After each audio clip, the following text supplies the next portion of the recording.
Welcome into the podcast, my friend Eliza. I'm so excited that you're coming in to chat with us today about a very important topic that you and I have had some conversations about. And I wanted to bring that out to the audience just because I know this is a confusing time and an overwhelming time. And I really wanted to have a conversation around just some real life practical how do you really move forward when making decisions for your family now? Because it seems like there is infinite decisions to make in this new environment that's unfolding day by day and changing. And so I want to have a conversation around that. So Eliza, I'm just going to ask that you would share with the listeners, since this is the first time you've been on this podcast. I can't believe that we've known each other forever, but I'm really excited for them to get to know you. So will you just tell a little bit about yourself and your background so they can get to know you? Sure. I'll try and make that 20-year career story into 2 minutes. So I am an acute care nurse practitioner. My love and my heart was for the ICU and for patients that were critically ill and really at their most vulnerable and most sick. And I loved what I did. And I sort of just became disillusioned with it, though, about 10 years ago, because I just sort of felt like nobody was really getting better. And I really started studying health and wellness and how to really just keep my own body healthy, so I didn't end up like some of these patients that I was taking care of in the ICU. And that really began this journey of exploration for me, asking questions where I had never asked questions before, and really questioning everything about anything I was taught. And I just started studying health, which I wasn't taught in school. I was taught about disease. And so through that exploration of understanding health and how our body functions, my eyes were just really open to the toxin filled environments we're in, to just the industry that I was in and how it didn't promote health. And I became a certified wellness practitioner and really started my business about 2015, 2016, health and wellness business, just believing and knowing that I really wanted to have a part to play in promoting the health of people in our country and abroad. Because I felt like the modern medical community was really too busy mitigating disease to promote health. And so, becoming a wellness practitioner was just something that was very appealing to me because I felt like I could really get to people before it was too late, after many times feeling like in the ICU it was too late. So I've been doing that for quite a few years now. My primary area of study and interest is in gut health. So I do a lot of GI maps and do a lot of essential oil training, teaching people how to use natural plant-based tools to really replace toxins in their home and help them solve their top problems. And it's been a joy and a blessing. And it's really interesting to have a foot in both worlds of holistic healthcare and modern healthcare. Sometimes a conflicted space, but I'm grateful nonetheless to have both sides of the equation that is always happening in my brain. Yes. That was a really good synopsis. I know your story, and there's so many things we could dig into for sure. One is that you begin to ask questions, which I feel like is very key, and we're gonna definitely dig into that. But two, when you said that the modern medical world is too busy mitigating disease to really promote health, like, has there ever been a more true statement than that? And you can't really blame them. It's not necessarily the doctor or the nurse's fault. That's just the way it is this day and time, unfortunately. But I do want to go back to simply just asking better questions. And just to dive into, we wanted to title this podcast, Defining Your Health Priorities in This Day and Time, because instead of trying to dig through more facts or more studies or, those things are out there, right? I'm not sure who is not looking at those things at this point. You can always find, just like Eliza said before we started recording, you can always find evidence to support whatever you want to believe, to be honest. And so we want to have a conversation around how do you define your health priorities? Let's start that conversation. Where do you even start with that if you've never thought about it? Yeah, I mean, it's really tough for some people, right? Because they're bombarded with a lot of information right now. And it's sort of this atmosphere right now of like, oh my gosh, well, what's true and what do I believe? And it depends on who you follow or what source you go to and what they're talking about. And that becomes sort of highest priority for you. But I think how I have resolved a lot of my conflicts right now related to agendas being pushed, information being pushed, is like, what's my personal health priority for myself? Um, am I concerned about dying from coronavirus? Is that a top priority for me? Or am I concerned more about my children being in school and being educated and socialized? Because remember, health priorities are the whole spectrum: socialization, education, nature, emotional health, physical health, all those things. Right. And so it's almost like you have to shut off the noise of the outside and sit down and just like when you define your goals sometimes, right? Like you go back to your true north of what's important for you and your family. What's a top priority for you and your family? And then you can, out of that, I typically tell people find 3 top health priorities right now. For instance, I'll just give you mine. Like my top priority for my kids right now is that they're in school, that they're socialized, and that they don't feel shamed. I don't believe in emotional shaming to get people to do something. And so those are really 3 big priorities for my children right now. And now some other families might say my top priority, because I have an immunosuppressed person living with me, or because I have this situation, is that we don't have any COVID in our house. And how their actions are going to be versus my actions in life are going to be very different. Now, the difference between this is that you have a group of people shaming everyone for their decisions based on their own agendas or values. And we should not see any of that. We should actually see respect, because everyone's making decisions out of where they've been in the past and where they are now and what their top priority is. Right. And so I think if people can define that now, there'll be less emotional shaming and people can feel more confident. So it doesn't really matter what MSNBC is saying or CNN or Fox News. This is the top health priority for me. And this is what I am making a choice for my family and myself based on that top health priority. Right.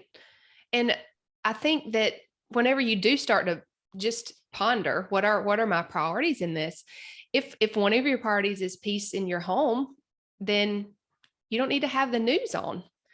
I don't, just a interesting story. I don't watch the news, but my husband does sometimes, and my kids are in the room when he watches it sometimes. And they've made comments like they are always listening. And so, not that I want to shelter my kids from everything, but their piece is a priority of mine. And I know that you do need to kind of protect that right now, because there is so much going on, not even with this, but just it was something about the Afghanistan situation that they had watched. And my daughter was like worried about it, and obviously for good reason, but I just think it's a lot right now for kids, and they don't know how to process it. And honestly, we don't know how to process it some days. So seriously, I think it has to be kind of that whole picture. Like you said, I think what you're describing with kids is really important. We want our kids to be strong and resilient, but at the same time, we're asking a lot of them right now. Yes. And we're making them grow up very quickly. And I don't know, I want my kids to be carefree, and they are going to have enough judgment and expectations as they age. And so I think, getting your information from news right now has become less and less reliable, unfortunately, because the agenda is ratings, right? And so we always have to be careful with that. And I'll give you a good example. So if my only perspective, if I'm working full-time in the ICU right now, which I don't, I work PRN as needed. So I have a window into that environment. But if I'm working full-time in the ICU and I'm picking up overtime because COVID numbers are going up and people are sick, my own to the world is that everyone's dying and everyone's sick. I don't see the 98% of patients that recover in the clinic or at home. I just see the people that are dying. Right. And so I see a lot of reports, because I'm friends with a lot of medical colleagues on Facebook. Like that's their push, is like the people are dying. And like, that's not actually the reality. That may be your vantage point, and that's a tough vantage point. And so same thing, the news vantage point is sensationalism and all the bad things that are happening. So if you watch the news all day, you're going to be convinced by the end of it. I mean, like we don't watch the news either. And my husband was like, I went to my parents' house and watched the news and like I had anxiety when I left. Like I felt anxious. I was like, okay, so that's a health priority for me, is to not feel anxious about my health. It's called health anxiety. And if you go to psychologytools.com, it's a diagnosis. And when I read it the other day, I'm like, oh my gosh, so many people are suffering from this right now. Oh, yeah. And really, if we just live in our spaces of where we are, going to school, going to the grocery store, living our life, those sensationalism things, tools that they're using are actually won't impact you, but it can create this heightened sense of anxiety on something that's really not a threat for you.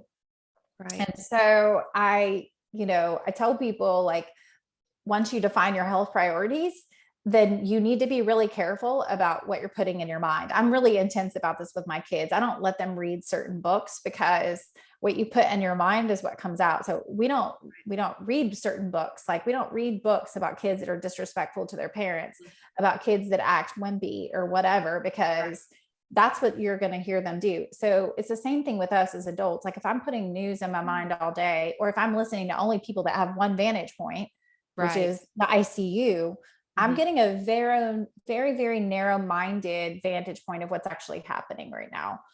And so then you go back to your priorities, right? And you're like, priority is peace in my home. Well, then I'm turning on music instead of the news. Like I'm turning on scripture instead of the news. I'm doing all these other things that bring peace. Right. And that's where you find wellness. And that's wellness for you. Like what is wellness for you, Carrie, is maybe different what's wellness for me. And so I'm redirecting my actions to meet those top health priorities. And I think that when we're thinking about defining our health priorities, it's just important to realize that they might change, right? If you are talking, you said some people, their health priority might be they don't want any sickness in their home. Well, maybe hopefully they are going to be enlightened to the fact that they can take ownership of their health and that will change over time. So I think that's an important point. But, really this whole concept is taking ownership of your health.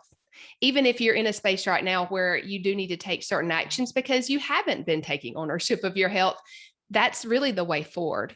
So maybe we could park there for just a minute and, maybe think about other ways you can take ownership of your health, not just defining your health priorities, but what else can you do? Well, and I mean, this is a really unique conversation because I'm a firm believer that America has a problem right now because our baseline health is so poor, because of what they've done to our food system, because of our obesity levels, because of our diabetes levels, and because of our stress levels. I just spent a year abroad, and like people are not that stressed in France or Costa Rica. Yeah. And that matters to your health, It does. And so when you have these high cortisol levels and your body's always in that stress response, it doesn't handle physical illness as well. And so I think you're right in defining your health priorities. I think now is actually really reflective time for people. Okay, if I'm overweight, I'm saying, wow, they're really seeing that people are really struggling more and having more severe disease related to coronavirus for people that are overweight or people that have diabetes, which, by the way, diabetes is a preventable illness. I know we want to talk about it in the realm of genetics, but we blame genetics too much. Exactly. And way too much. And so if I'm in one of those categories, I'm saying to myself, okay, now not getting sick might be my top priority if I have those underlying conditions. Now I'm going to do something about that because I don't want to be in that high risk category anymore. And now it actually is not like a slow killer. It might be a fast killer if you get infected with a disease that is more deadly for people that are obese or have high blood pressure or have diabetes. Right. And so it's really an impetus.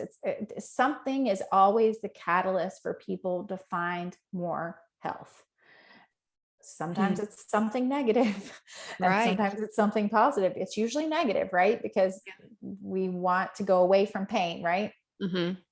And so I would encourage people right now, if you're overweight, like this is a unique time to start a new health journey, an opportunity to say, I don't want to be in that high risk category. I want to decide today that I'm not going to be in that high risk category anymore. And I'm going to do something different. It doesn't mean you have to do everything at once, but today I'm going to cut out sugar. I'm going to do 30 days of no sugar. And you'll be shocked how little your body wants sugar when you take it away for 30 days. Right. I mean, I have people that lose 15 pounds just by doing nothing else and cutting out sugar from their diet for 30 days. Incredible. Just even desserts, not even maybe looking at the other things, right? Just the extra. But I do feel like, obviously, we know we need to be reflective, but it's really hard to do that when you're still allowing all of these things to come into your mind, like watching the news or getting in debates on social media or whatever it might be. There are no lack of those these days, and I understand we want to help enlighten people, right? If we feel like we know what the truth is, but the sheer fact is they have to make that decision for themselves. We really can't make that for them. I just think we need more love right now than we need combativeness that I see everywhere. I mean, what you're bringing up is a really good point, because there's a time to kind of dig in and like really prove your point. Mm-hmm. And then there's a time to realize right now, everyone has been very overly stressed. I mean, during the first lockdown last year, I had a newborn baby and 2 children homeschooling, was trying to run my business, and my husband was working a corporate job. And I'm pretty sure I looked at my husband 6 weeks in and maybe said the words, "I would rather die than live like this." Maybe. Anybody relate? In a tough moment. And here we go again, right? But I will say this, what I have learned this year, and me, and my personality is typically more, well, just do it. Just do the things, right. If you want to make this change, just do it. That's hard for people, but it's to have more love and compassion. Like when I see someone with 2 N95 mask on, which, by the way, public health announcement, that's very dangerous. Mm-hmm. I think to myself, oh my gosh, she's suffering from anxiety and she's terrified. Yep. And what happened to her in the past that now is catapulting that anxiety into the sky. Mm-hmm. And oh my gosh, I'll just pray for people sometimes when I see them, because I know they're struggling right now. No. And instead of judging, based on where my health priority is, right? Right. Which is to feel free and breathe fresh air sometimes. I don't mind wearing a mask in the right setting. I'm not saying that you shouldn't in the right setting, but I think this has activated anxiety and already anxious society. And I have grown in my empathy for people instead of judging them. And the same thing, I would love for people that see me and what my health priorities are to grow in empathy for me. I see people screaming at each other about masks. Yeah. I have been shamed on my personal page from previous health colleagues because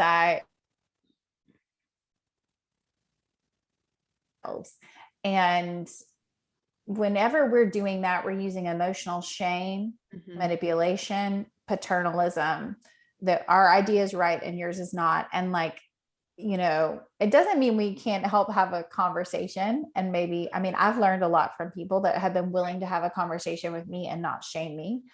And my eyes have been open about some things. So can't we do the same thing for everyone? What I cannot understand is being aggressive, unkind, or demeaning, or using emotions to shame people during this time frame. Yeah, I agree. Let's camp out on shame for just a minute, because that seems to be rampant right now for, what somebody else might define as their health priorities, even though they might not realize it, they're shaming someone else. And that's always a reflection of them, right? That's a reflection of what their priorities are that they are trying to put on us. But I think it's really important to realize we don't have to take that on, because we can't help what other people do, right? I just keep thinking I'd love to wake up and none of this is going on, but mm-hmm. it's just our world right now. But I think we also need to realize how damaging shame is to our physical health, to our mental health. Like it is one of the lowest, I don't know what you call it, energy. Vibration. I know that kind of seems crazy, but really it's not crazy. Yeah. It's a big deal. And there's a lot of it going on right now. Well, let me just say this, and I want everyone to sit with this. Guilt is a stronger emotion than love. Guilt is always a stronger emotion than love. Guilt will propel people to do more things than love will. Mm-hmm. And it's a very low energy feeling too. And guilt and shame are always connected, right? So when people aren't getting what they think they want, they use shame, emotions, guilting, manipulation. It's a manipulation tactic to convince people to do what they think they should do. Yeah. And so I've had to tell medical doctors that were shaming me, you are using inappropriate tools to try and coerce me to see your point of view. Number one, that's illegal and against the oath you took. Number two, it's not effective. Yeah. So if you really want to have if you're really, your goal is to make me think the way that you do, let me explain to you how you have an effective conversation. Bring me some facts, love on me a little, and like really help me see, right? I mean, if that's really your goal. Yeah. But society, and unfortunately the medical field right now, are trying to convince people through shame and manipulation, probably because they're burned out. And I get that. I know what burnout looks like in the ICU. Yeah. But shame, anytime you feel shamed, and by the way, I have felt shamed intensely recently, and it actually put me into kind of a depression for 2 days. I was really silent. It made me silent on social media. I've gone back and forth about, do I reveal what was said to me? Do I highlight this and show people what shame looks like? And I'm still wrestling with that, but I felt so shamed that I literally woke up one morning and I was like, am I wrong about everything? Are all my values and everything that I decided, the decisions I made during this time, it actually literally makes you question who you are sometimes. Yeah. And that is the problem. Mm-hmm. And so what I tell people, and what I have told people, and what I told myself was, well, number one, I prayed, like, okay, like, God, show me what you want me to know about the body, what you want me to know about health, because you created me and you know me best, and you know this body better than any doctor or medical practitioner or health practitioner anywhere. And then I say, you know what, they're shaming me because they're afraid, or because they have an agenda, and I can't take that on myself. Like, I still have to go back to what's a priority for me. And I call it out. Mm-hmm. So like before, a lot of people who have a hard time speaking and using their voice would not call it out. I think you have to call out shame, because that's the only way that stops the cycle. Mm-hmm. And I called out a physician. I said, you're using shame and manipulation. You're using emotions. He said he felt sad and disappointed with me. And I said, I'm sorry, I'm not responsible for your feelings. This is using shame, guilt, and manipulation to coerce me to think the way that you do. And if you're talking to me about a medical procedure, that's actually against your oath to do that. Right. So please bring facts to me if you want me to think the way that you do, and actually have a conversation with me. Yeah. So I will tell people, recognizing it is number one.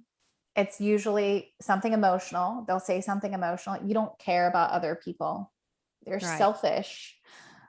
These are the terms being used. You don't care about other people. Love thy neighbor, love your neighbor. This is loving your neighbor. Getting vaccinated is loving your neighbor. Mm-hmm. This is, like a common thing that I'm seeing. And that's a shame tool, because the opposite is like, if you don't do this, then you don't love your neighbor. Mm-hmm. By the way, there's a lot of ways to love your neighbor right now. And that would be the least effective one to me.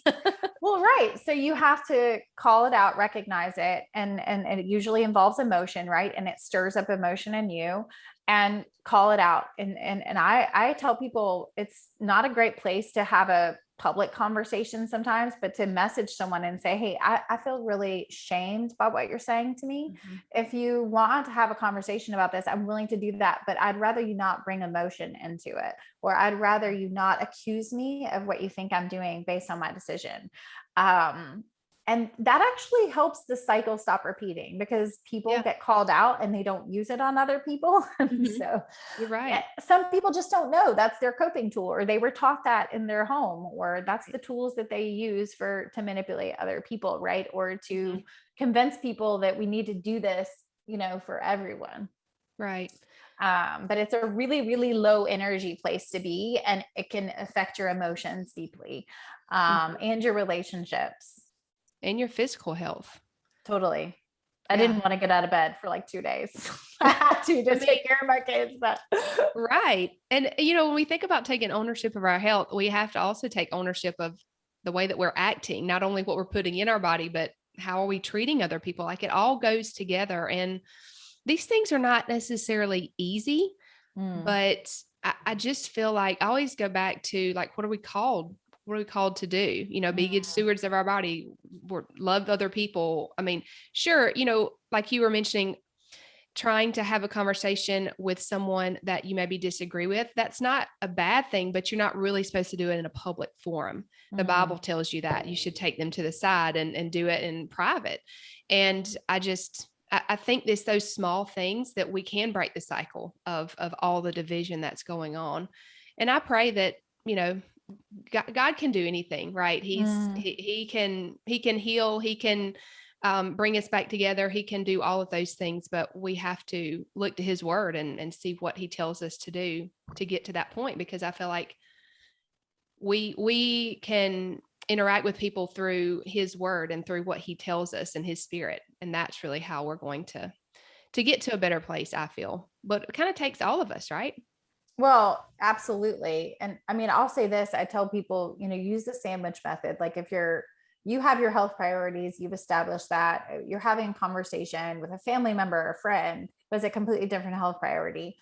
And maybe they've used shame and manipulation. And, the old me would have been very aggressive and like, Yeah. just stating my points. And, but those of us that really want to keep our relationships intact despite Mhm. some really intense things is like, Right. something that I've practiced recently is like, I really value that one of your top health priorities is like no infections in your home, and that you're very diligent about that and you love your family so much. Like I really Mhm. appreciate that about you.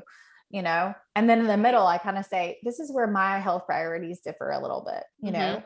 and then I finish it with something really positive. It's like the sandwich method, right? Well, I think that takes the pressure off of and the pointing the finger. I think when somebody feels really defensive when they feel like somebody's pointing the finger, but when you take it off that and you're like, these are the health priorities, it's like almost like pointing the finger in a different direction, if you will, I guess. Well, and it's validating that like, hello, this is America. We're a melting pot of people of different Yeah. ideas, of different cultures. By the way, I've seen this year how Costa Rica dealt with COVID, how France dealt with COVID, how Croatia dealt with COVID, Mhm. Switzerland. And let me tell you something, it's all different based on the culture. Right. And so like you can't say that any of them are wrong. Mhm. You just cannot, Right. because sometimes there's a lack of data as things change really quickly.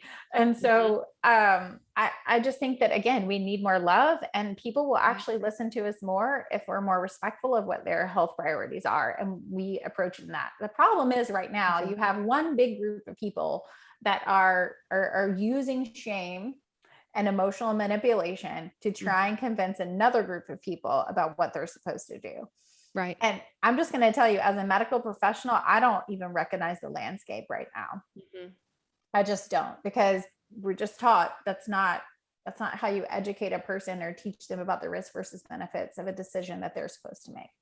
It almost makes you think like, how did we get here? Mm.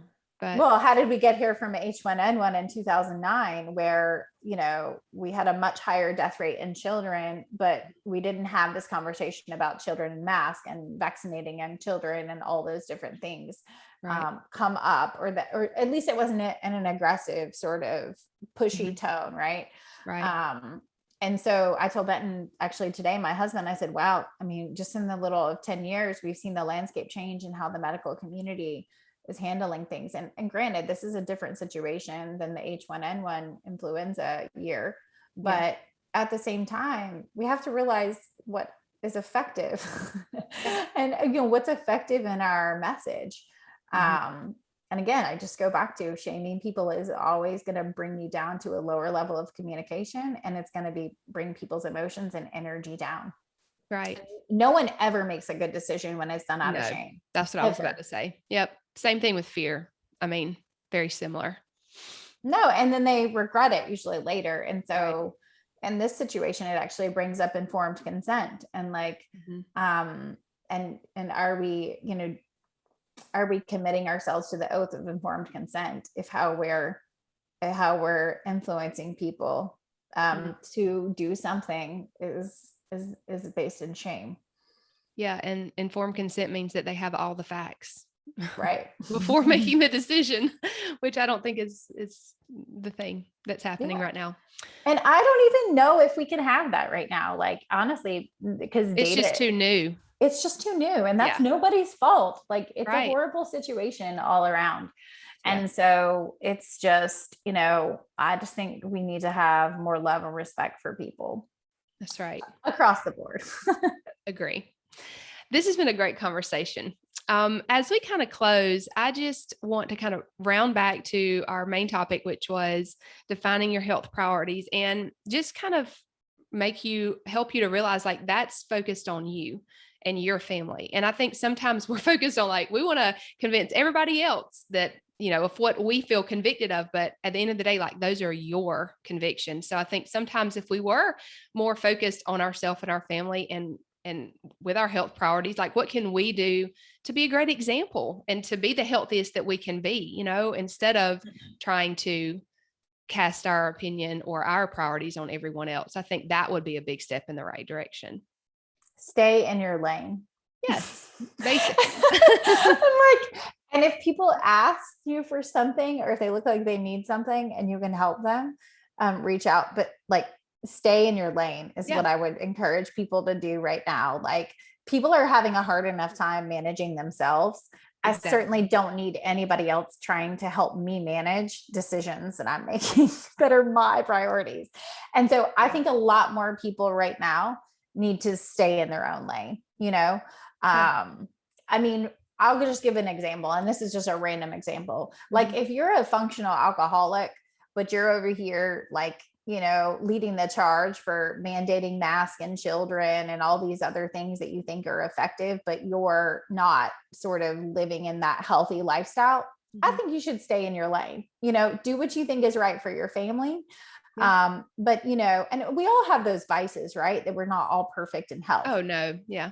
But again, I'm going to stay in my lane for a little while, before I like.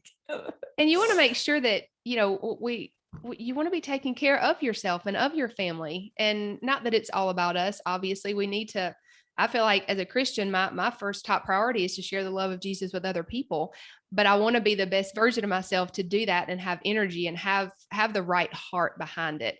So I do think that if we did stay on our lane and really did reflect more rather than always wanting more and more and more information, because there's just some things we are never going to understand about. No. And there's just so much information right now. I honestly think we need to step back from the information and just reflect on what our health priorities are. So I really appreciate this conversation. I hope it helps someone that feels very overwhelmed, no matter what your health priorities are. We're not saying what they should be. We're just saying you need to define them and kind of stay in your own lane during this time. I think that would bring a lot more peace and less division to everyone. So thank you so much for being on.